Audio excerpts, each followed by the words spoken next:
not what they do. And then he prayed earlier in the Lord's Prayer, right? Forgive us our trespasses or our debts as we forgive those who trespass against us. And then he goes on towards the end of that. For if you do not forgive people their sins or their trespasses against you, I will not forgive you. Why do we hold on to the stuff that people have done to us? Why can't we let it go? Sometimes it's the easiest thing to do, and sometimes it's the hardest thing to do. But you know what? It seems impossible. But with Jesus, all things are possible. And it says over all these virtues, the most important thing is to put on love, which binds them all together in perfect unity. You see, if we understand love, if we understand God's love, and unconditional love, the agape love, and I really believe that when God created man and woman and said this is a marriage, that he meant to show what love looks like. Because all of you who are married or have been married know what it is that, especially when we're humans, right? That we all make mistakes. But we cannot hold grudges against the other person for something they did. We need to learn to give and take and forgive each other. And that's how we grow in our love. Well, you know what? God, who has never made a mistake, continues to love you no matter what you've done. In fact, when I think about it, I say this over and over again, is God so loved the world that he gave his only begotten Son? And who does that world mean? Every single person that has ever lived. Even the worst of the persons that you can ever think of. Some of you might think Donald Trump or Hillary Clinton as being terrible people. God loves them. We need to pray for those that do wrong against us. I know that's hard to do. But you know what happens when you start praying for someone that has hurt you? It changes you, right? I mean, it's just like that serenity prayer. God, grant me the serenity to accept the things I cannot change. Can you change what those guys are doing out there, the evildoers? No. But you can change your attitude in your heart on how you react to that. And you can still have the joy of the Lord when you have peace that only God can give you.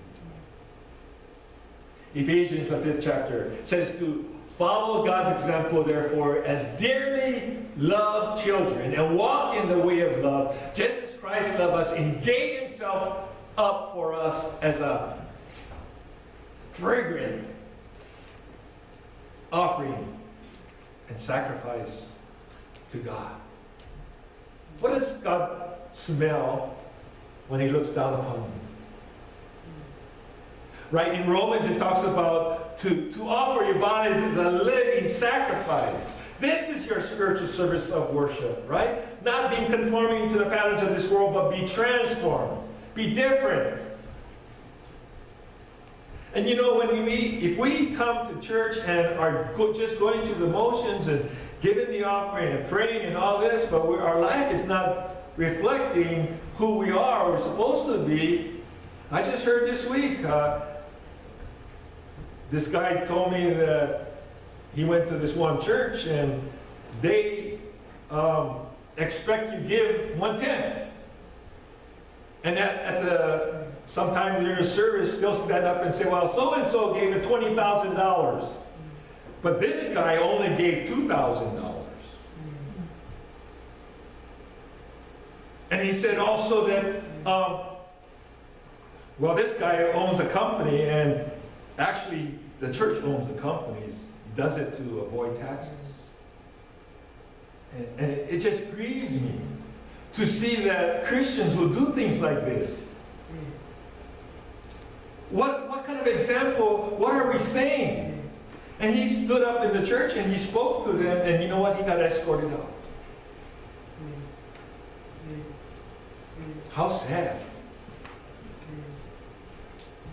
he said they all wear nice suits, and they are very legalistic.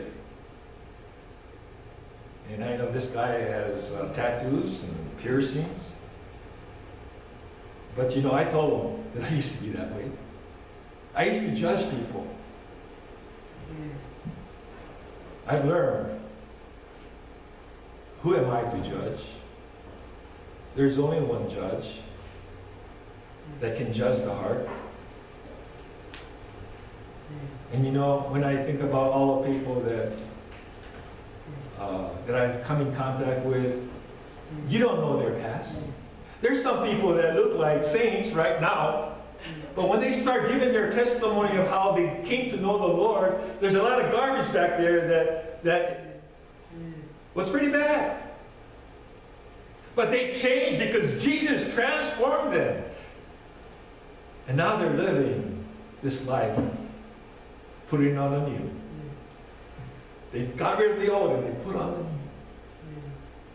The thing is that God, that's what God created us to be, His holy, beloved people. For of this you can be sure. No immoral, impure, or greedy person, such a person is an idolater, has any inheritance in the kingdom of Christ and of God. Let no one deceive you with empty words, for because of such things God's wrath.